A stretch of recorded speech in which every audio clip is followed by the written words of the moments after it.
Or is it Has? No, not Hasbro. I'm thinking of Hasbro. What's the gummy bears that make you freaking Haribo? Yeah, those reviews on Amazon. Yeah, they're so fucking funny. Those are great. They make you shit yourself like crazy. Yeah, supposedly they're just straight laxatives to the gut. Thanks for coming on, dude. I appreciate it. Yeah. Okay. Yeah. I honestly, I just press start, and then I just flow into it, and then I just punch in somewhere, so it's not like cool. All right. So it's just kind of easing into everything. I'm not gonna like be like, oh, well, I'm gonna start with an intro, and welcome. I have on Nick Merola. Yeah, exactly. So, but thank you for coming on, man. This is absolutely. Awesome. Thanks for having me. This is gonna be a fucking awesome little podcast. If I don't throw stuff off this table by the end of it. But if you want to introduce yourself. Hi.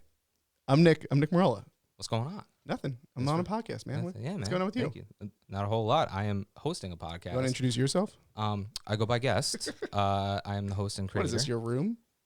This is my room. Oh. And welcome to my humble abode. This is my dojo. I have made it into a personal space of creative vibes. And you absolutely have. Thank you. I appreciate it. Still working on it. I still want to add some more art and some more shit around, but for now, it's doing good. Yeah. It's still justice. So, but again, man, thank you. This is awesome. I've been wanting to get you on and talk to you and pick your brain because I think your videos are dope, as you can see. One's playing in the background. But you are the creative director at Gfuel, right? Or lead creative director? Chief Creative Officer, but semantics. Semantics. Who really cares? Yeah, no, creative director is easier to say. Nice. And so what does that really entail? I kind of oversee anything that's photos or, Michelle Gamma-Mish does most of the graphics now, but it used to be graphic stuff, any kind of videos, animations, that whole gambit of dope. That's creative stuff. Fun. That must be fun. Yeah, it's definitely fun. So how did you get into, or let's start at the beginning. How did you work your way to where you are now? All right. Deep dive back. I'm pressing reset and we're going back. Okay, so the year was 1992. Nice. Coming out. I first got into creative stuff. I guess I was in like summer of third grade. I picked up like my dad's VHS, those huge camcorder things. Oh, nice. And started filming because I was into like horror movies at a really young age. So we watched like The Poltergeist when I was young, and I was like, "This is awesome! Like, I can make one of these." I can't do horror movies. Well, that's what also kind of got me into it. My little brother was like crying, and I was like, "Dude, it's just a movie." And I was like, "Whoa, just a movie! I can make these. Like, we make them on our home camera." So yeah, picked that up, and I filmed my little brother in like a kid's horror movie. I guess he like sees my other brother get murdered, and then. It was like, it's really bad, but it's funny. Like, there's like ketchup everywhere and stuff. Nice. And then, my parents saw I was getting into it and stuff, so they got me like an editing program. So I would like tinker with that for hours. So by like, 4th, 5th grade, I was like, that was like my hobby. I would like get kids in the neighborhood and be like, you guys are gonna, I don't know, be doing witness stuff. A murder. It's usually that. And then you're gonna bury the body. Yeah. That's crazy. So very young, you kind of knew you wanted to from get super into young. this. Yeah, so I was into creative writing and stuff like that. So I would do that. Nice. And then that was it. Like my focus from there, that was like I said, my hobby. So middle school, high school, same thing. Did like all the video classes they had. And then from there I went to film school. So I went to Drexel in Philly, got a degree in film. That was a awesome learning experience and stuff. And then Gfuel. Oh, wow. So right after college, you got a job at Gfuel? So I was, for like a summer, I was just kind of like PAing and like directing random like local commercials and stuff. And then Gfuel had an ad online, like, we need an ad, come into the office if you're on Long Island. So I came in and they were like, can you make us a commercial for this green apple flavor we got coming out? So I did, and then brought it to them, a week later, and they were like, you want to work here full time? And I was like, sure. Hell yeah. And then that's it. Nice. That was like almost, a little over 6 years ago. That's cool. Yeah. Oh, nice. Now, what was the first horror movie you remember seeing? Poltergeist. That was the first one? Yeah. Yeah. What like stood out the most to you? Rewatching it now, I think it's like totally different than any other horror movie. There's like a lot of like hope and family involved rather than just like blood and slashing and stuff. It's rated PG. Like, that's like not a normal horror movie because Steven Spielberg made it. So it's like got that, you know, E.T. vibe almost in it. But yeah, I think that really like set me off. Gotcha. It's good. It's a good ass movie. Yeah. I want to say I don't know how old I was when I first saw that movie. I want to say I was like 10. 10 we're or probably 11. around the same age. Yeah. So that's interesting. Just because like I wasn't watching crazy. I didn't get into movies until I was, I want to say, teenager. And that's when I really started going to the movies a lot more. Yeah. It's being like, okay, like this is a cool ass like field to get into, specifically like action movies, because I was a big action-y person. But then I got into like sci-fi movies, and that's my love and passion. I'm a really favorite sci-fi movie. That's tough. I love Prometheus. That's one of my favorites. Cool. But I also Christopher Nolan is like one of my favorites. Did you see Tenet? Dude, I just watched that last weekend with my girlfriend. Are we allowed to spoil stuff on this, or should we? Yeah, spoil stuff. Did you like it? I loved it. Okay, I loved it. I had no clue what was going on the whole time. We see. I'm happy. My girlfriend was like, she's like, if we were in the movies right now, she's like, I wouldn't know anything that like she's like, I wouldn't be able to follow it because it's so fast paced, and I don't think I would have followed it. But like we would pause it and talk about it. Okay, so you had it. We were able to kind of like go back and forth and like think about what was going on. But the movie's confusing. Oh yeah, and I like we went on YouTube after and just like kind of like that's what I did. Other people's like synopsises of stuff, and like I was in like an hour-long hole of just people talking. Dude, about. me too. Because I was just trying to figure stuff out. I was like, I'm just trying to figure out like what's going, like who's here, who's there. I was like, because like all I knew is I was like, time is going like just it's meeting at points and then it separates. Yeah, and then it meets at points and then it separates. But that's like what the whole movie is supposed to be about. Those action sequences are crazy. Also, the like moving backwards and forwards at the same time. It's such a cool concept. I actually the beginning of the movie reminded me so much of the last Batman movie. Yes, I can totally see that. Yeah. I think all of Nolan's movies they all open up with an action crazy scene. action scene. And it just captures you immediately. And so like I think Tenet was like, I have to say I kind of like Tenet a little bit more than Inception. Really? Yeah. And Inception is a really Ben's over there shaking his head. He's like, no way.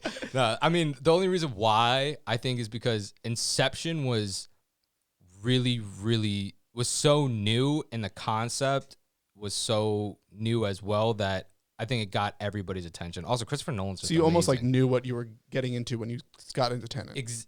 Yes. Because of Inception. Yes. But then also it threw me on my head because I was like, I was getting so confused just with the whole reverse stuff. And I was like, what is happening here? But I really love the way that he writes his movies. I think that they're a very, like, I don't know, they're between the action and the storyline, I think it just fills everything he for me personally. Like, have you seen Memento? Memento. I would say no. It's one of his first movies. Check that one out. I feel like I've seen bits and parts of it. It's like totally backwards. And like yes. I know exactly. See, now that was the other thing I said about Tenet too. I was like, I wonder if you play this backwards, if it'll make sense too. But I think at the end they kind of realized that. Oh, spoiler alert! They said Robert Pattinson's character was her son. Really? Chick's son? Yeah, and that he like basically was like he's the one. That movie was so dude, it's so creative, right? Like I was like I never thought about that just because he like at the end he's like, oh, you're the one that recruited me, and he's like, we have a bright future, and we get into a bunch of stuff, and then and then somebody brought it up. They're like, oh yeah, we think that that's him in the future, like because he watches over them like throughout their whole life. Yeah, so he probably recruits the kid when he gets old enough. And I was like, oh, that's wild. That's wild. See, I would have never like connected that. I would have never connected that either. So, but I also wonder if Christopher Nolan even like thought about that too himself. He's like, oh yeah, this is. I bet you he did because he's a nut, like a great nut. I mean, like in a good way. Like he's got. Have you ever seen his like charts laid out before he films? No, I haven't. If you Google those, they're like crazy, and he knows what's going on. He's like explaining it to people, and everyone else is in the background, just like, what is happening? What? Yeah, his play on time is also another one of my favorite movies is Interstellar. Cool, yeah, I love Interstellar. It is like blows me away and makes me cry. That soundtrack is incredible. The soundtrack and the story, I'm just like, this is a heavy hitter. Every time I watch it, it like hits me. And I'm like, damn, this is like, I wouldn't be able to do this like at all. But Such a good story. And if you guys never seen any of those, sorry for spoiling Tenet. Yep. But you could watch Tenet and still not know what the fuck we're talking about. Yeah, you still will have no clue. We don't know what the hell we're talking about still. But yeah, Interstellar, definitely watch Interstellar. It's great. But do you have any favorite directors? My favorite director probably ever is Wes Craven. You know, Scream, Nightmare on Elm Street. I like grew up on that stuff. So he's huge for me. Now, what makes him the best like horror kind of writer? Did he write his movies too? Yeah, some of them. Yeah, not all of them, but I don't know. I mean, his characters are super real. I love his like Scream is awesome. It like totally just flipped the horror genre in general. It was just like, you know, we've been making these movies this way this whole time. Like, let's really dive into it. Yeah, sort of like almost make fun of it and like flip it on its head. Like he was like the first guy to like do that. Like horror movies are conventionally this. Like let's not do that. He also like kind of pushed the limits as far as like, I know you've seen Last House on the Left is like super brutal. I saw the first one. Okay. There's a couple more after it, but he did the original. Okay. And yeah, that one is just like crazy brutal, and he kind of like pushed boundaries on that one, and I respect him for that. And also Freddy Krueger is such a cool character. Yeah, Freddy Krueger is cool. I'm big into I love dreams stuff and like that. When I was young and saw that, I was like, this is crazy. Like, I'm not safe when I'm asleep. I'm never safe. Damn. Yeah. That actually, I wasn't. I knew who Freddy Krueger was, but I wasn't allowed to watch those. My parents were like, "Yeah, you're not watching that." Yeah, I had to like, sneak that shit. Really, like ask my parents, and like if there was like certain scenes, my mom would be like, "Leave the room," or she would like watch it beforehand and then like be like, "Okay, you can watch this one." A lot of the older ones, like when we were, 13 or whatever, and Freddy Krueger was 20 years old at that point. Or, yeah. So she was like, some of them look kind of like hokey, corny. And it's like you can tell that it's not a real person. So yeah, my parents did like good with that, where they were just like, if you are starting to get scared, like we're gonna pause this, we're gonna like put on a Disney movie and like shift focus, and like it's just a movie. Like that has to be like a knowing understanding of that. That's good. Which I also think helped me want to get into it, because it was like, this isn't like a real life thing. Like this is a fake movie. People made it. There's credits at the end. Yeah. So it's a team. It's a hardworking team behind it. So what was like the first, I guess, did you work on any big projects in college? Like, yeah, a ton. College was like an awesome experience for that. I basically, and I'd recommend this to anyone, work on as many projects as you can, say yes to everything. You get a ton of experience. Nice. Even if it's like a terrible project, just go on it. You'll learn something from it. You'll meet someone from it. Everything leads up. But so I worked on a couple big projects, a couple music videos. I did like a 6-month co-op in the city. So I was like working with this company called Dream Machine. We worked on an Ice Cube music video. That was pretty cool. Ice Cube. Ice Cube, baby. Nice. And a few other projects and then for my senior thesis, I did a horror movie, big surprise. And that was like the biggest project that I had worked on. So now I guess getting experience from working on all these other sets, I guess, helps you develop your own, I guess, style of I think not so. I mean, like, so when you're on set and you kind of, you start at the bottom, you're a PA, you kind of learn, okay, you look around and look at the lighting guys doing this, and like, you sort of pick that up, and it kind of molds into like the whole experience, especially when you're directing, because if you know a little bit about everything, I think it totally helps. Where you can look at the monitor and actually be like, all right, this light is off here. I know lighting at least somewhat, where like I can actually give intelligent feedback instead of just like, this doesn't look right, like fix it. It's like, no, like it doesn't look right because I think it should feel a little bit more like this, or like, actually have some substance to what you're saying instead of just being like a dictator. This needs to go there. Move it because I said so. And they're like, no, but like you can't see the person then. It's like, I don't care. Oh, no. Have you worked with people like that before? I've never worked with anyone who's like truly terrible. That's good. Every once in a while you'll hit like a stubborn guy, but like honestly, nothing bad. No. That's good. I always hate working for shitty people. It's always the worst. It's like I've worked with so many shitty people, and it's like it really brings you down. It brings the whole set down. It brings everything down. It's like you said, a team effort, and if one guy's bringing everyone else down, the whole set kind of feels it. Especially if you're the director. yeah. If you're in charge of the whole thing, if it's a random person on the side, you can kind of be like, yo, stop that. Yeah. Have you had any like Tom Cruise freakouts? No. Or what was the other one? Was it Mel Gibson? Oh no.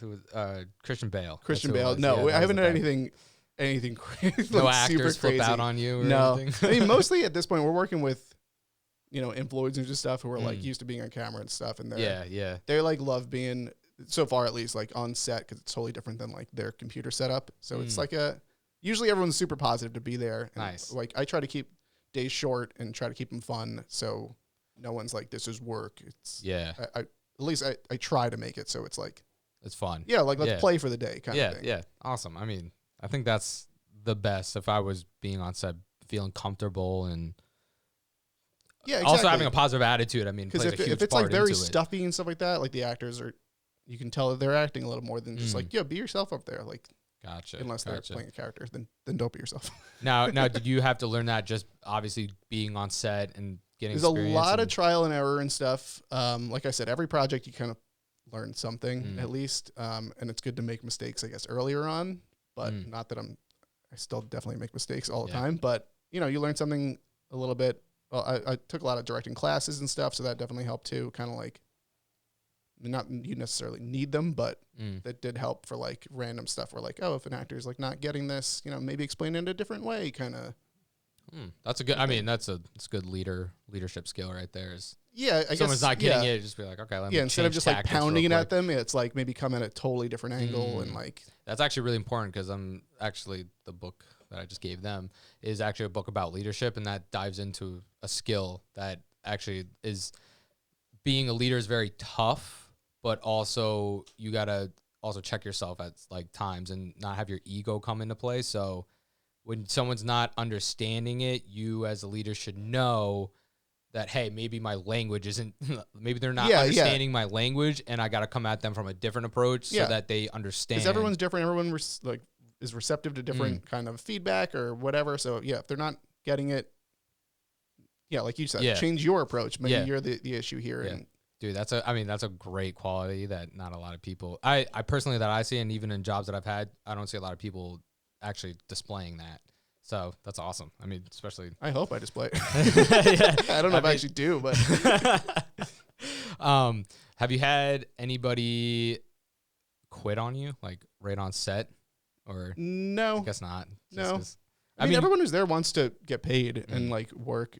So no, I haven't. I mean, I'm sorry to disappoint you. It's gonna be a boring interview, but no, not at all. I mean, I'm more just asking. I was like, just because like I'm sure there's some people, maybe some director or future directors or people that want to get into video making and they're nervous about telling and directing people what to do and wanting to get certain shots. So, I mean, I at least this is my mentality again. And I mean, I think if you're like screaming at people and stuff, you're just not gonna get what you want from people. They're gonna like grumpily go, like this stupid shot. But like, if you're like, if you keep the set happy and everything like that, you keep everyone well fed. I think that's a really important part of a crew. But if you keep everybody happy, they'll gladly work. Oh, dude, I need you to fix that, and you need to do it super quick. Like, yeah, gotcha. Like, today's been good. I'm in a good mood. That's my job. I'm gonna go do it.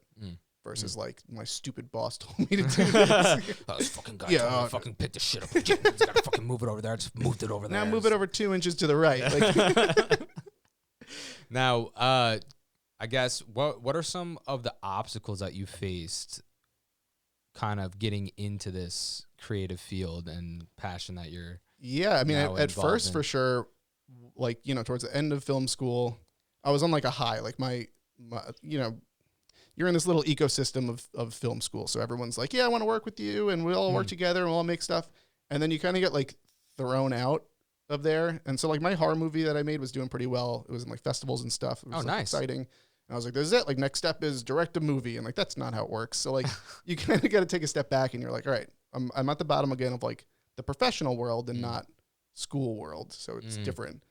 And then like you kind of rework yourself up. So it was finding jobs and making connections like that way. So you get on a set and like, really just work super hard, and like pay's not great and everything, but like you got to work your ass off. So that guy's like, all right, come back tomorrow, or I'm gonna get another set. You want to do this? And just say yes to everything. And it kind of spreads like that. Gfuel is pretty lucky. I know a lot of people who don't have that Like, you know, I kind of just fell into that where it was just like right place at the right time. I'm on Long Island. These guys need a commercial. I can make commercial. And it just worked out. Universe was just lined up. Yeah, baby seriously. Up. And then set up my next, you know, going on 7 years. So just kept going. Yeah. Well, I mean, obviously, because I mean, the videos are awesome. Thanks. Like, I appreciate it. Now, did you, obviously, when you started working there, have you personally evolved their branding into more of, I guess, a certain age? Or I guess more what I'm asking is like, why don't you explain what Gfuel is? Because I'm sure I'm going to absolutely say, I mean, to answer your first question, like, yes, we've totally evolved like 100 times. Gfuel's like constantly evolving. Gfuel's an energy drink. It's a powdered energy drink that gamers use. And now we sell cans and like pop rocks, energy pop rocks and stuff like that. When I first started there, it was like more like fighting and MMA based. And, you know, so we were doing a ton of those. I was going to the gyms and filming guys and photographing guys and stuff. And then esports was like taking off for us. Like more people were tweeting about us from the gamer side. So it was like, all right, maybe let's shift focus to like half and half. So then I was doing gamers and fighters. And then the esports side just kept growing and growing. So it was like, all right, now I'm going to just really dive into the esports stuff. And, you know, so that was like a huge transition. And like, you know, fighting videos are like grungy and like, you know, a little more intense. And game is more like fun. We're working with like kids and younger guys. So, and gals. But yeah, so like that was like a huge evolution. And then our flavors too started becoming more like wild and like, you know, random stuff. So you got to make the branding match that. And we became more of like a fun, colorful brand than like a fighting. Our old slogan was fighting solves everything. And now it's the official energy drink of esports. Like that's a huge evolution. That's a huge, and that was just over, you said you've been there for almost 7 years now. Yeah. So that's just in 7 years you guys have just kind of branched out and just encompassed more of a younger, I would say, kind of niche. Yeah. Because I would say in the last 10 years, really esports has grown, and gaming and just in general has really grown. So you guys kind of came in at the right time. And, right place. I mean, honestly, everything just kind of clicked. Yeah. Totally. And I was gonna say, because when I do watch your commercials and stuff, like what you were saying, how you guys had to switch your branding, now it's more colorful, and I want to say it's very entertaining. And you guys, they're 20 seconds or 30 seconds long, some of them. Yeah. And within the 20 and 30 seconds, they're like very captivating and very colorful. Is there like a method that you guys have to like making a commercial for that, or is it? First, appreciate it. Second, I'd say that's sort of where I like it. Instead of like, commercials are boring, man. Yeah. Well, so like, totally. You know, in general, nobody watches cable anymore either. Yeah. So I'm so like when you do watch cable, it's just like, this commercial's like, I would rather it, you know, people who watch YouTube videos, they watch for the entertainment. So like, why wouldn't your commercial also be entertaining? So when we're using, you know, these influencers, it's like, let's play on their strengths. Let's make their audience feel like this isn't an ad. It's just an extra piece of content they filmed that happens to have Gfuel in it. Yeah. So like you almost don't feel like you're, that's the goal at least, is to make you feel like you're not watching an ad, you're just watching a piece of content. Well, I mean, I think you guys nail it, especially this Crash Bandicoot one, which is honestly one of my favorite ones. This, I laughed harder filming this than anything I've ever filmed. Now the one thing I wanted to ask you about this commercial is like, do you come up with the concepts, or is it a whole big team? So it depends on the project. For Crash, it was me. We were like working from home at that point, so I was kind of just like in my little dungeon, like, all right, Crash Bandicoot. Like I remember those old commercials from the 90s and stuff like that. Crashing makes sense to crash through a window. It was like almost obvious. So yeah, I wrote that one. I sent it to the team. Everyone kind of reads it and goes like, yeah, this is funny. And then we sent it to Activision, who has to approve it. Gotcha. And then, but there was like no notes on this one actually, which I was pumped about. Impressive. Just because like I think some of the commercials that I've seen that I know are yours specifically, I'm thinking, I'm like, I wonder if you have like somebody that writes a script for you or something. It's usually me. I'd say like 9 out of 10 times. Yeah. Sweet. That's awesome. I mean, I would rather it be like that, more organic and straight from the source than it having to go I mean, it definitely goes through our, I mean, it does. Everyone like I'll send it to Brett and like, you know, he'll see it in like the chat and everyone can give notes and stuff like that. It's not like I'm like it's kind supreme creator here, but yeah, most of the at least the base of the story is usually That's awesome. Now, being a creator, is that like, obviously it's better for you because you can then use your full creative potential to that project and not kind of have any limitations, or are there some limitations sometimes? There's some, not many. I feel like that's been the other thing. I think since I also have been a chief for so long, it's sort of just like they know I'm going to put out a good product, or I'm going to like try my best to make a good product. So it's sort of like I get my own freedom, and it's like, I think this commercial would look good, or I want to use this tool I think would be cool to tell a story with. So can we try that? And usually I get little to no pushback. Awesome. That's awesome. Yeah. I mean, because it shows. I mean, it shows your commercials are fucking dope. Like, they're cool. and also, I mean, like, I'm a gamer. I'm a geeky dude. So, like, these commercials are literally, like, same. So that's the other, like, so I was always growing up, like, I'm going to make horror movies, but I love video games my whole life. I'm, like, super into Mario and, like, Zelda and all that stuff. I'm a big Nintendo guy, but hey, Nintendo Switch is the shit. And also horror games. But, yeah, Nintendo Switch rules. But yeah, so like when we started like doing more video game partnerships, it was like this is like I literally was gonna buy Resident Evil, and we're like doing a partnership with it, and like yes, I would love to do that. Yes. I was actually literally about to ask you what's your favorite horror game. Silent Hill 2. Nice. I'm a big Resident Evil fan. Okay, cool. Yeah, Resident Evil's close second. Resident Evil 5 specifically. That's my favorite. 5. Resident Evil 5. The only reason why is because I played it.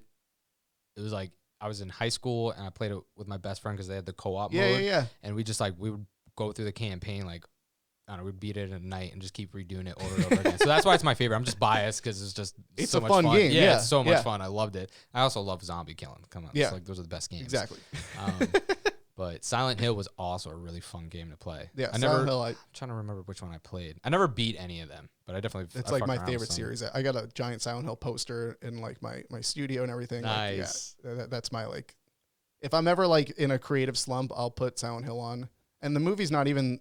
Sorry, it's not even that good, but like it just gets me going. How the movie was like, what do you think of the movie? But no, either way, like it just for whatever reason, if I'm writing a script too, this is gonna be super weird. I don't usually tell people this, but I have the soundtrack on vinyl, and if I'm like writing a script, I'll put on the soundtrack, and it's just weird noises, really. But like for whatever reason, that's like gets me in like I'm writing a script mode.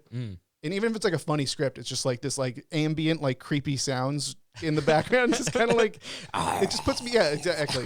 There's one song. I had like my brother come downstairs because my studio's in my basement. I had my brother come downstairs before, and there's just like a like soundtrack on, and he's like, "What do you do?" I'm like, "I'm writing a Crash Bandicoot script." He's like, "What?" But it just like, it puts me in that mindset. I have no idea why, but. Hey, everybody's got their like their little habit of doing whatever they got to do to put themselves in their creative mindset. So if it's listening to a Silent Hill like soundtrack, I mean, like usually it's just listening to music in general. Get keeps the pace going, I guess.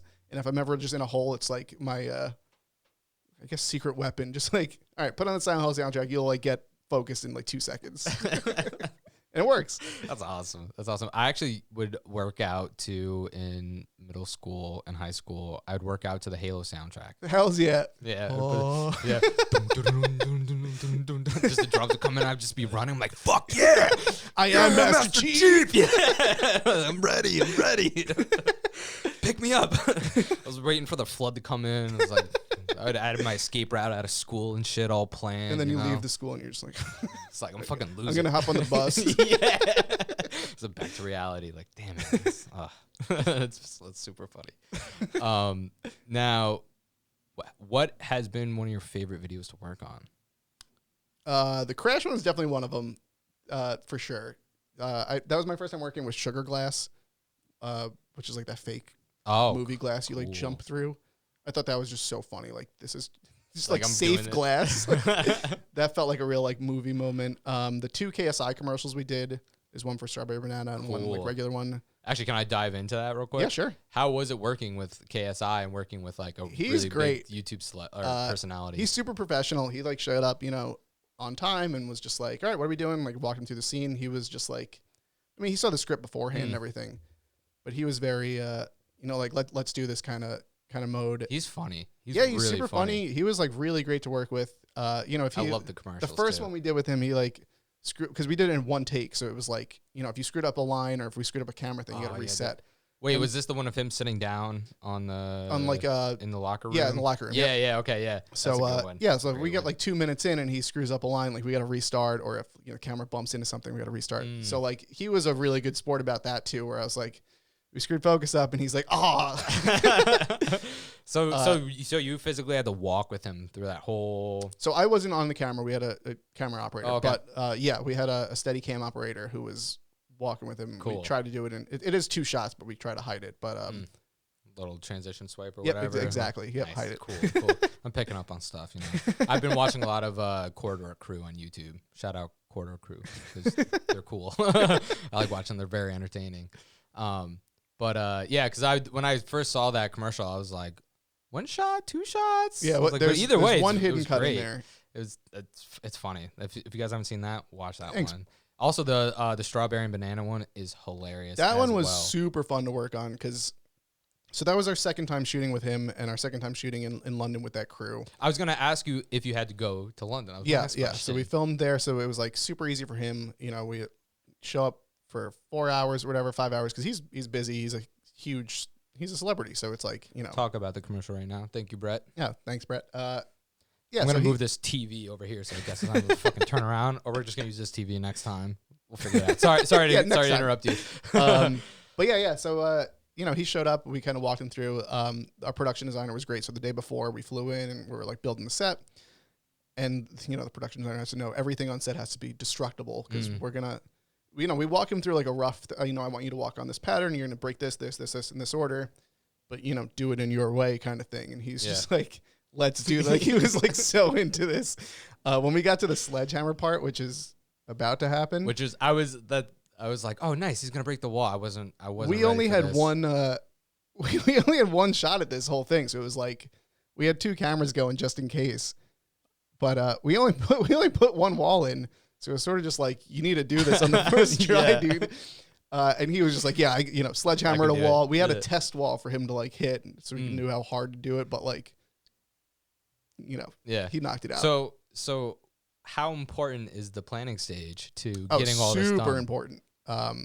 Definitely plan because you don't want to be like scrambling 2 minutes before the shoot. Like, he should throw a cup and we don't have a cup here or whatever the hell. Yeah. Well, I mean, having a practice wall to hit is pretty. Yeah. So the wall is a fake wall. It's not like real drywall. It's like a fake kind of thing. There's no support. So he could break through it easier, but it was like, he's wearing a strawberry costume. So, you limited, I guess. Yeah. You don't want to like swing maybe it's the silky kind of thing. Yeah. Maybe he loses the hammer. Like, let's do a test wall just to make sure.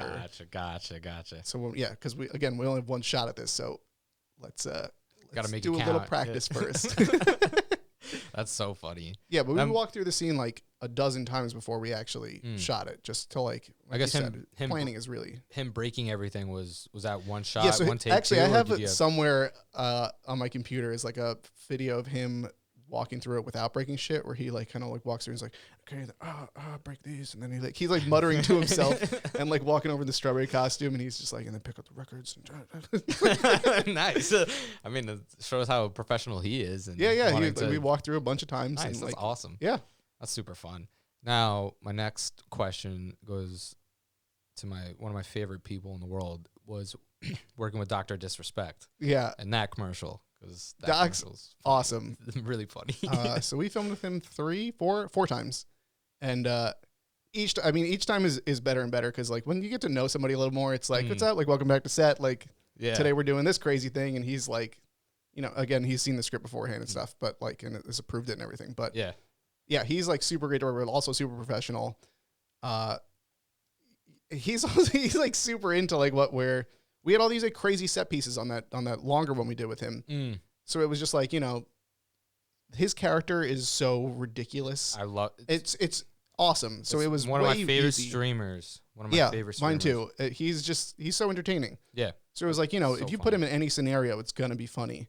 But for like certain scenes, we'd walk through like the basketball scene. So he'd like dribble and stuff, and then we replace it with the stunt double. That's like super obvious stunt double, which I thought was hilarious. I was gonna say that commercial because my girlfriend didn't know who he was, and I was like, put on this commercial. I was like, this this is literally embodies him. And I was like, you guys did such a good job at like if you don't know who he is, you just watch that commercial and you're like, oh, okay, like just personality, his lip movement that he always does, and like I don't know, everything you guys did in that commercial, I think just thanks. Yeah, that was a huge team effort because we were like, let's just get him doing ridiculous scenarios. So we had just a bunch of people in the office just write like, what are some random things that Doc can be doing, and like. I remember Pat at social media was like jet skiing. Like we had like some crazy stuff written down. And I would have just kept filming these forever if like, oh, totally. budget wasn't an issue and timing, but you guys should make that a series. Just throwing that out there. I don't know if but yeah, that was super fun to film. Yeah, that was so funny. He's really great to work with. Now, I guess did he come up, well, I guess you came up with the ideas of the scenes, but was he like no to any of them, or was it more you just being like, okay, these are the better ones? I think, so we narrowed it. We had that huge list from work, and then I kind of narrowed it down from there and wrote it into like a script format and sent it to him, like a little storyboard of like, this is what each scene would kind of look like. And then from there, I mean, I think as far as I remember, it was a few years ago, but I think he was just like, yeah, let's do it. Yeah. And like, that was it. Nice. I don't think there was anything he really gave any pushback on. Cool. That's fun. I think he had the same mindset. Like my character is like, if you put him in like playing chess, like it's like, hilarious. Yeah. I was gonna say him at the beauty pageant. That made me laugh every time. I made my girlfriend laugh really hard too. I'm glad to hear it. It's like just the best. When we had the models show up, they were so confused. Like the actual like girls, it's like, wait, we're losing to this mustached guy. I love it. The back-to-back. Yeah, world champion, blockbuster champion. So funny. The bowling alley was the longest scene we did because he was like, really? We were like, oh, do you want us to fake like knock down all the pins? And he was like, no, I got it. It didn't take really long, but like, funny. You get, again, we had to do it in one take and get a strike and turn around and just without like looking at it. So we would walk through it every time and we'd be like, dude, you got 9 out of 10. And he's like, oh. Damn it. That's funny. That's awesome. So how many people are you in charge of on set? Totally depends on the set. I don't know. Could be. I think the biggest set we had was like 30 people, and the smallest has been like me. So it really depends on the scale of the commercial and what's going on. Like for the crash commercial, we need like a stunt guy on set because like if someone gets hurt, he's jumping through a window. If we're doing like something with a bunch of people, you need audio and stuff like that, sound guys, lighting guys. If there's like a huge set we're lighting, again for the crash commercial, we had like these overhead lights and stuff like that, and we had 2 sets going on, so we had like 2 smaller lighting crews that broke up so they can like, we only had the studio for 12 hours. So it's like, all right, you guys work on this, we'll work on this, and then we'll switch kind of thing. Oh, nice. Cool. Yeah.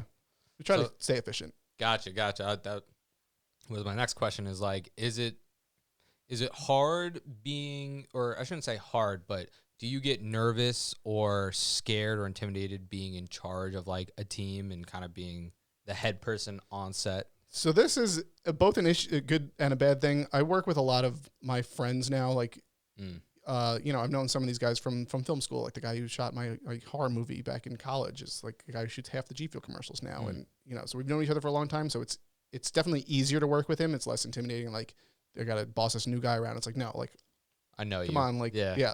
When we did the shoots in London, that was a little more like interesting because I didn't know anybody, but it was also like great on the other hand because when I'm working with friends, they're just like, yo, Nick, like you want the red light, right? Because that's your favorite color. And it's like, yeah, of course, like go ahead, do it. Yeah.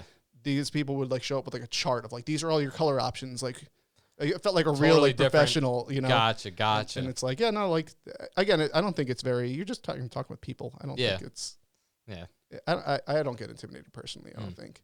Nice. I would get more intimidated by like the actors because you're like, gotta like finesse like a thing out of them.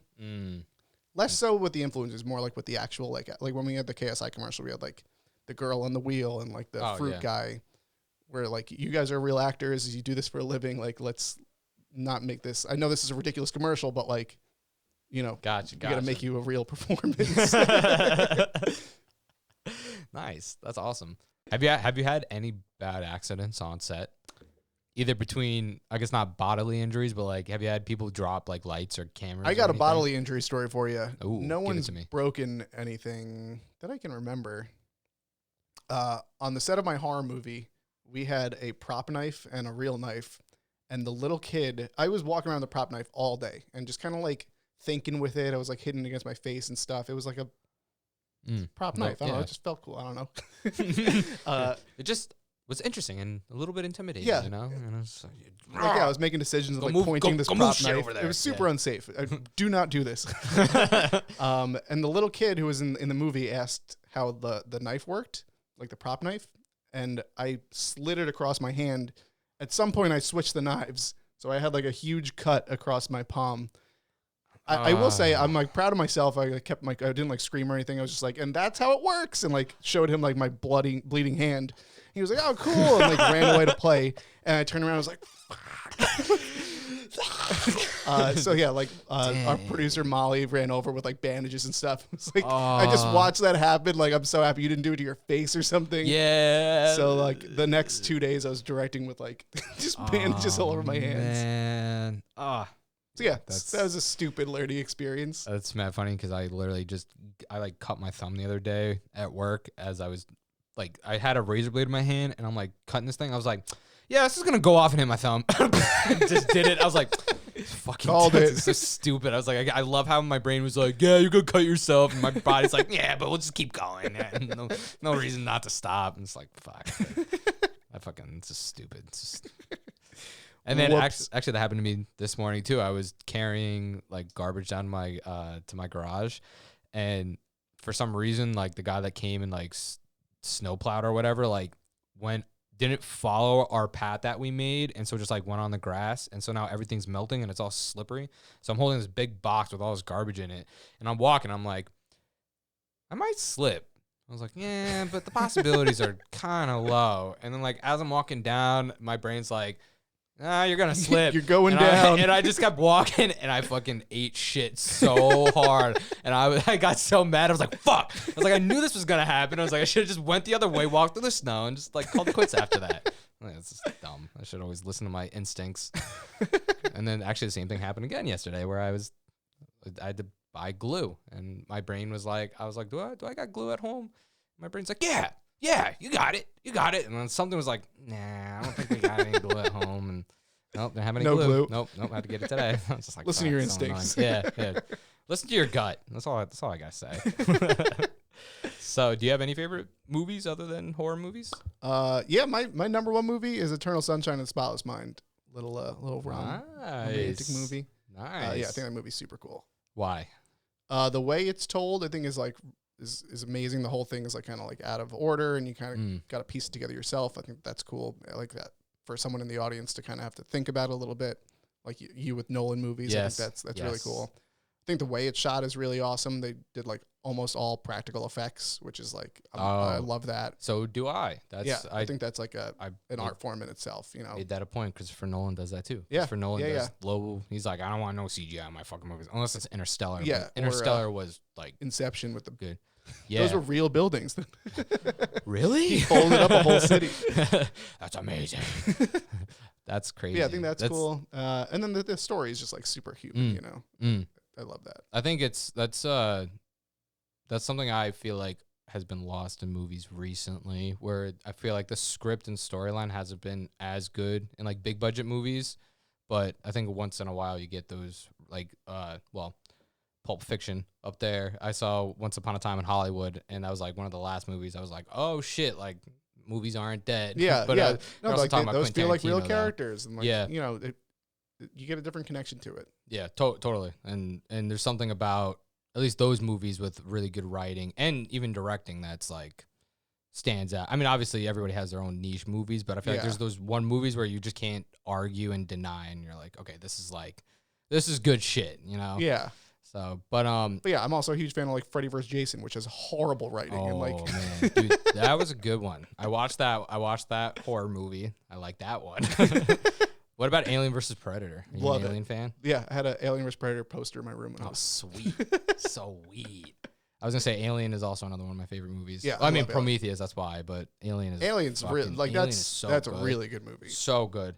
And I miss those old 80s practical effects. Yeah. Like 100%. And I feel like movies should go back to that. That was one thing. It wasn't Prometheus, was it? But they had the alien that was like totally CGI in like, yeah, that was Prometheus. The big white brolic dudes? No, not him. The xenomorph, like the alien. Or was that the?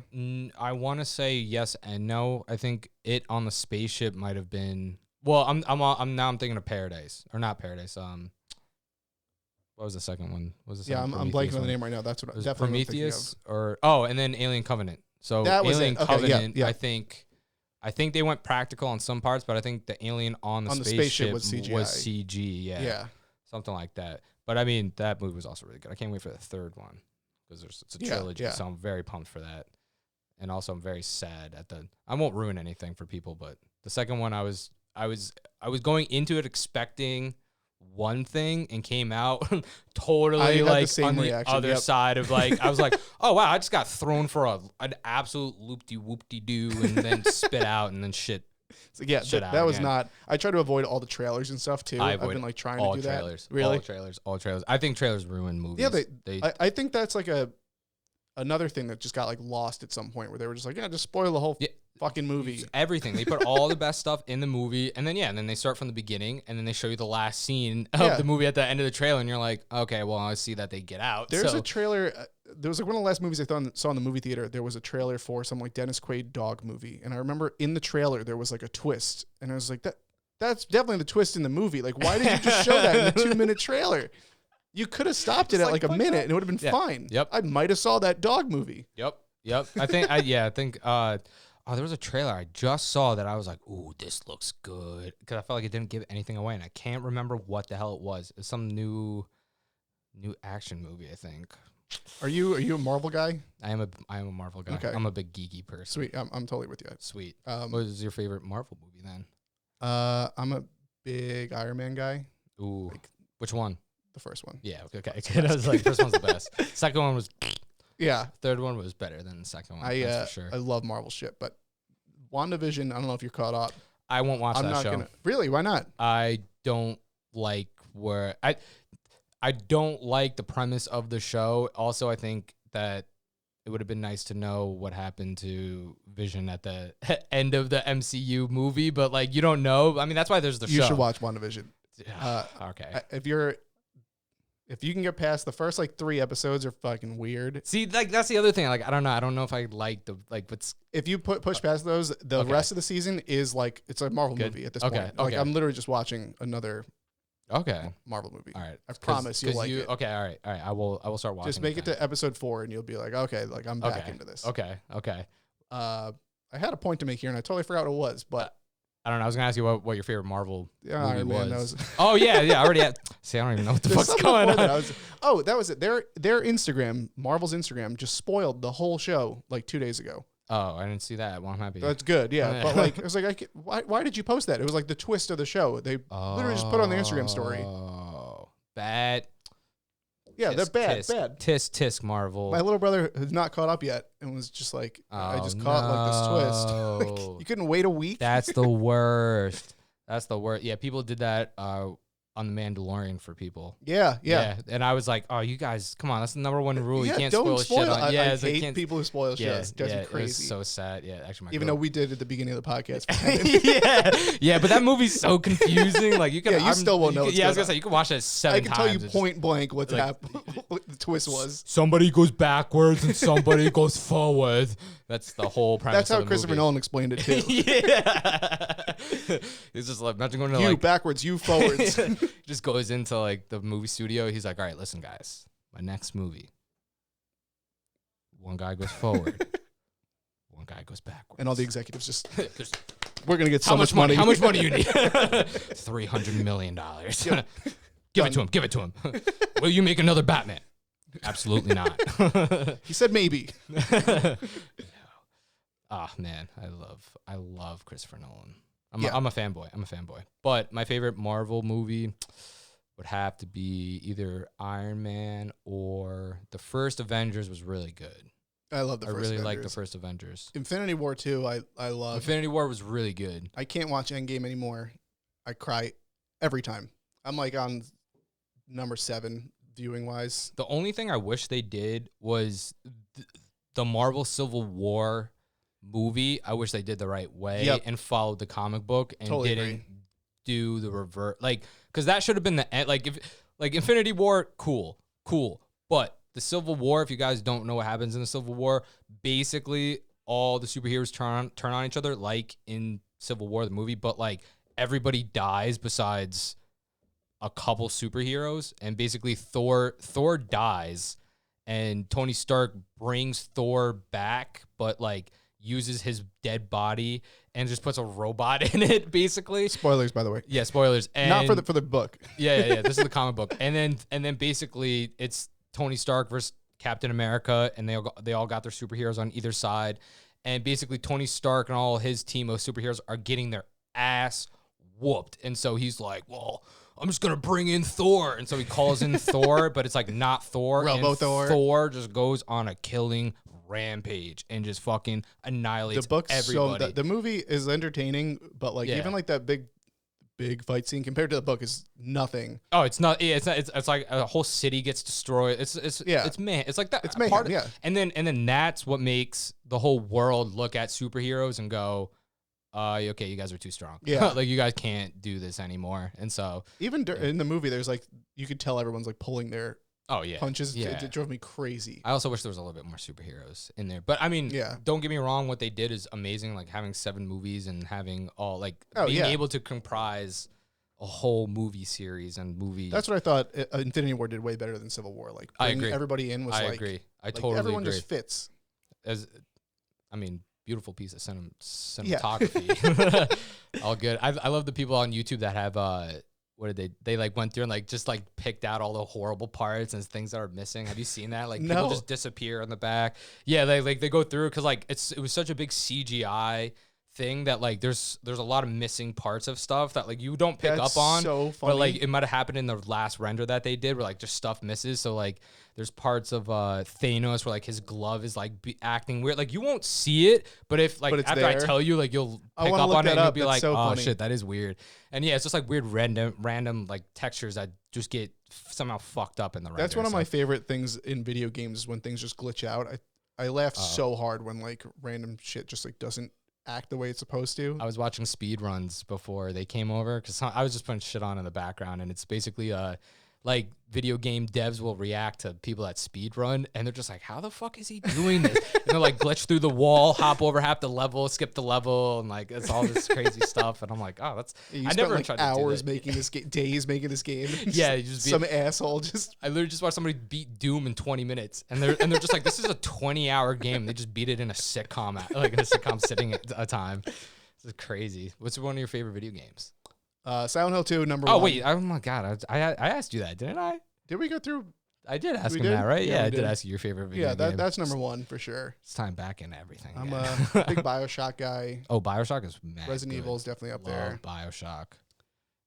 Mario, I'm a big Mario Zelda guy too.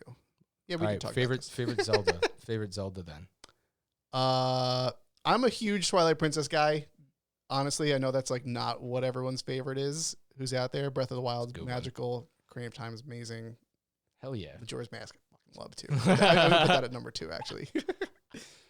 Sweet. So all of them, yeah. Sweet. What your favorite video game? Oh, it's so tough, dude. I'd say Horizon Zero Dawn is like one of the best ones. Yeah, that's like one of the best games I've ever played. I'm very like if I got a PS5, it would be to play the second one, like 100%. If you find a PS5. If I find a PS5, which we'll see what happens. But yeah, no, that game is absolutely amazing. So much fun. It just captures you, and the gameplay is just fun. You like getting to hunt robots is like. Yeah, that sounds so ridiculous, but like, yeah, I bet that's fun as hell. Yeah, there's T-Rexes in the game, and you gotta like blow up T-Rexes. It's mad fun. Yeah, it's such a fun game. That's like awesome. What video games are about. Exactly. it's a ton of fun. Oh, I wanted to ask you this: how do you approach a music video than a commercial? Like, is it different or? Yeah, definitely different. Commercial, I mean, like, let's say we're doing a product, flavor is usually like the first thing I think about, and then kind of like. Or use an influencer, you got to build it around them and kind of, like we said, make this not a commercial, make it more like a piece of content. But for a music video, it's totally different because it is just like the branding almost comes after. Because like the ones that I've done at least recently have been through Gfuel. So like Logic was our last one, and that was like, let's make a cool video, and then we can put Gfuel in there, no problem. after the fact almost. But so yeah, I listened to the song for like 4,000 times in a row. And just jotted down just a bunch of notes? For that one, I kind of just went for a drive and I put it on repeat and just kind of just like see where my head went. And then I know we needed to use that Bobby Boy character, the little animated thing he uses. So I sent him, that was probably the most treatments I've ever done for a music video, where I was like, these are like my 7 ideas I got. Like the feelings I got from the song and like the lyrics, like I think this would be cool kind of thing. Like my first one was like if we made it like a Disney, kind of like ode to Disney, where like it would be the animated Bobby Boy in like that Cuphead kind of style. Gotcha. And then rapping like next to real Logic in like real life in like an amusement park. But like COVID, so he didn't want to film. So like, all right, let's switch to animated. Gotcha. And then I sent him a few. Oh, there we go. I was going to say, is that how this, I was going to say, I guess that's how this came up. But yeah, so then Gfuel, like, you know, in getting involved as gamers and stuff like that. So it was like, you know what? It kind of makes sense to make him, this character would be perfect for an old style video game. So, yeah, that was really it. And then just listening to the lyrics and kind of pulling from there, like what would be a pulling of a perfect combo. Like that's one thing that's the name of the song's perfect. Would be good. And then like kind of pulling off, like he says, you know, he's talking about how great he is and everything like that. Imposter. So we put in Among Us. The sequence at the end has basically just, I asked like, what's your favorite video games? And he gave me like a list of 5. So they're all in there. And then the rest are all mine, which are about to show up. Like BioShock's right there. I snuck Silent Hill in there, which I don't think anyone's ever noticed, but I'm like so happy. Nice. Portal and GoldenEye. But yeah, so like that was a big part of like the scenes, just kind of just pulling all these classic things that Logic liked. I know there's like a Street Fighter 2 thing. He was like, that definitely has to be in there. And it's like, all right, we'll put it in there. And then off the lyrics. So yeah, now, treatments are definitely. Were you going back and forth directly with Logic, or was it? So it's like through his management. Yeah, he's like 2 managers. Gotcha. And then it's just kind of, it's like, it'd be so much quicker if you just like went back. I totally get it. But it makes sense. It's business. Yeah. But so now who did you animate that, or did you work with an animator? I can send you over the original one that I write the script, and like for music videos it's like it's timed out. So like when this lyric's on, this is what you're gonna see on screen. When this lyric's on, and then I time it out like that. That and sounds then, very time consuming. It's like it's like tedious almost, but like it definitely needs like to be done. Planning is super helpful. Yeah. Especially when you bring on an animator and it's like I'm either gonna waste 100 hours of your time or 20 if we like do this with good planning.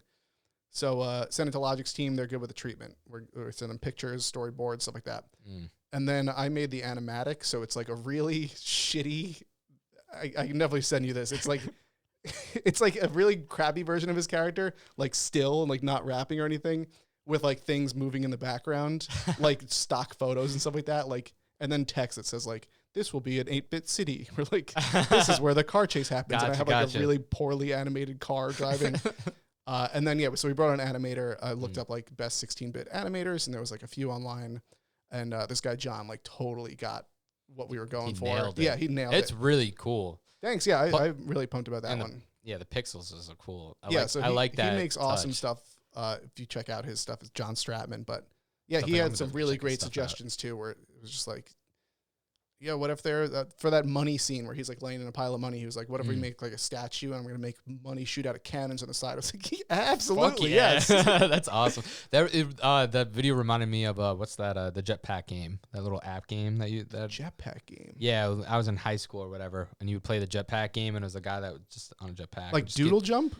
Kind of like Doodle Jump, but with the guy with the jetpack. But with the guy with the jetpack. Okay. Yeah, but it was all pixelated like that. That's cool. As soon as I saw it, flashed me back to that thing, and I was like, wow, I don't remember that. I love when videos just like put you back in the memory, and you're just like, oh, I forgot I had that memory. I forgot I did that.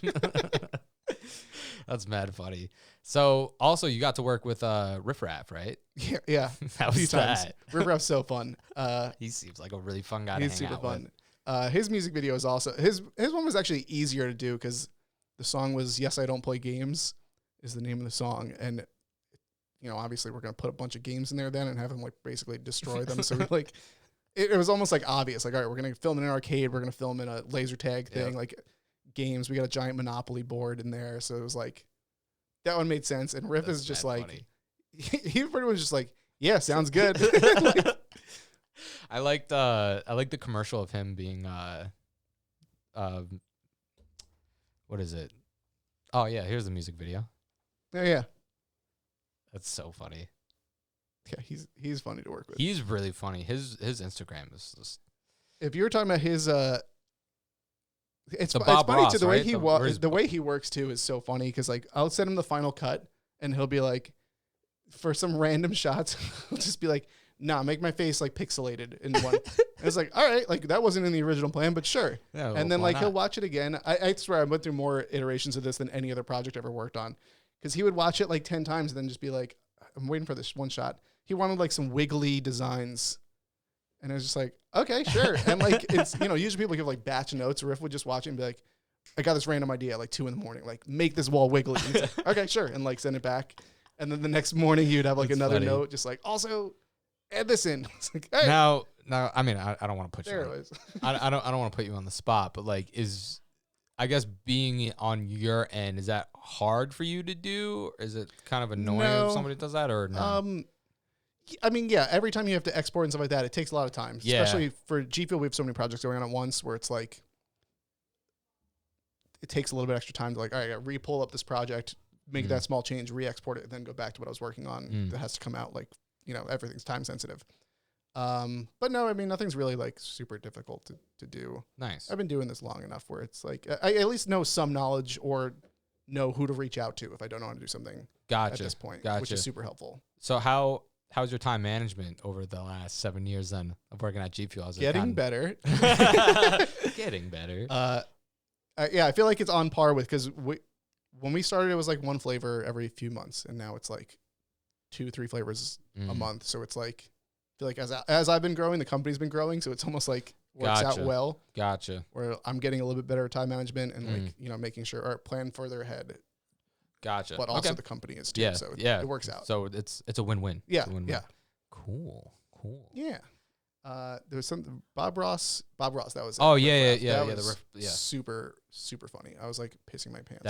That's really funny. That was another thing too. I gave him like a big like printout of like, this is what the script's gonna be. You got to hit these like 10 points, and otherwise, it was less of a script and more of like a bullet notes. Like, mention Gfuel at some point, paint, and at some point we're gonna switch the painting out with a husky. And he was like, all right, and just like went to town. We have like so much extra footage. It was like chopping that down to a minute was horrible. I was gonna say, because it's so quick. It's a quick video. Yeah, but it's funny, and you guys got your point across. There's so much extra like stuff when we were like list the colors of paint that you're gonna be painting with, and he just went on for like 15 minutes straight. And he's like, how are you still coming up with colors? And they're all funny. Like, that was a big thing where we had to bring in people from around the office. Like, which of these colors is funniest? Like, dolphin crease teal was one of them. And it's like, dude, how did you come up with that? That sounds like Riff Raff, honestly. Yeah. It's like 100%. Is it hard for you to come or like edit everything down to what you need? Sometimes, yeah. For stuff like that, yeah, because it's like, this is all so funny. So like, what is the best stuff that we can use? But for the most part, we film kind of what we need. Like, for the majority of the time, it's like planning wise. You make a storyboard, you make a script. If you get some extra stuff in there that you can put in, good, like awesome. Yeah. But usually, if we get what we needed, we're good, and we know that it'll. The crash thing, actually, that was one of the line at the end where the guy goes like, "Your buddies with the bandicoot," or whatever. That was like an improv line that the actor came up with. Like, that was like, I was like, that's so funny. I love that last little bit. That's good. Just because, like, I don't know.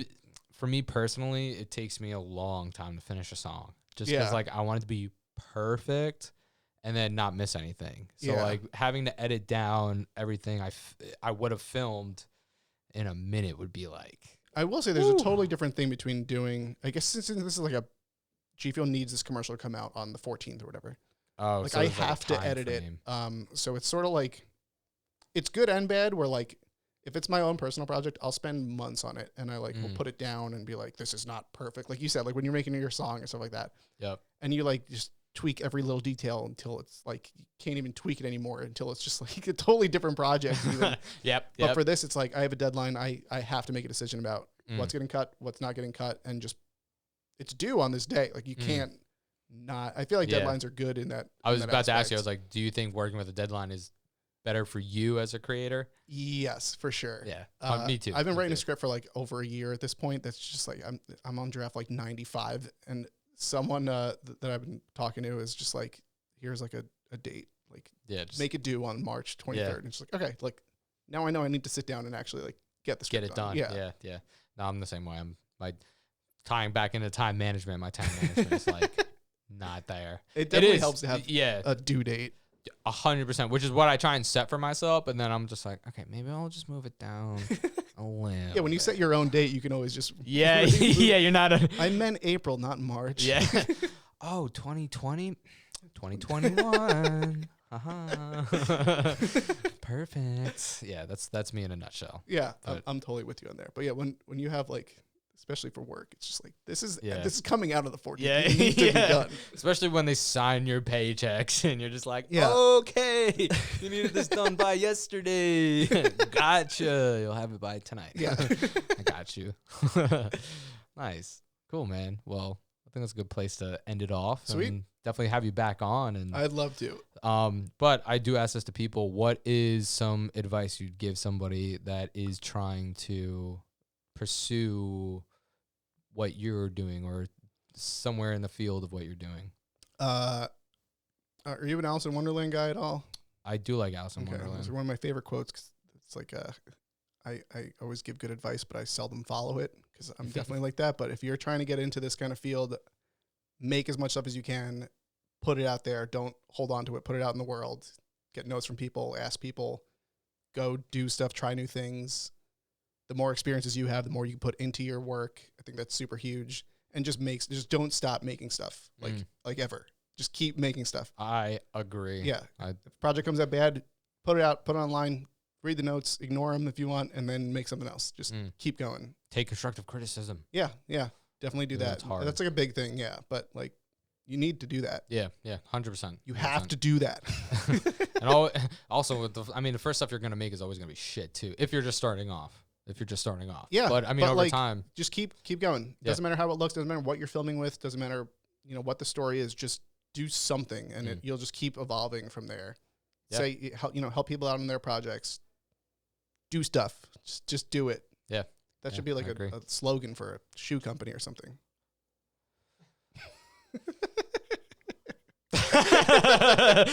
Thanks for having me on. No, but tell everybody where they can follow you and reach you. And I'm Nick Merola on everything. Everything. Because I am Nick Merola. I will link everything in the description. And appreciate it. Link some Gfuel stuff too. What's your favorite Gfuel flavor? Nemesis tea. Big. Ooh. And not just because it's Resident Evil, but the flavor's actually. So, dude, well, thank you again for coming on, man. Thanks for having me. Yeah, man. Peace, everybody. Thank you guys again for listening to this episode of the podcast. Huge thank you to Nick Merola for coming on and talking to us about your craft and how you've been able to find a career doing what you love, dropping some leadership knowledge on us as well. I think those are some key things to take away from this conversation, especially how he talks about approaching each person differently and communicating with them in a way they understand. I really love that, and I think it's so important for everyone here, and just take a mental note of it. Like always, please be sure to follow and support Nick. I'll link his socials and everything in the description. Also, please, if you know anyone that is interested in what we talked about today, or loves listening to a great conversation, or is a fan of podcasts, send the podcast their way. And don't forget to follow, subscribe, leave a review, and leave a comment and like the video because we are on YouTube. Do not forget, head over there and subscribe. It's one of the only ways we can get the community to grow. So I really appreciate all your support and listening to the podcast. And with that, go out and perfect that craft. Peace, everybody.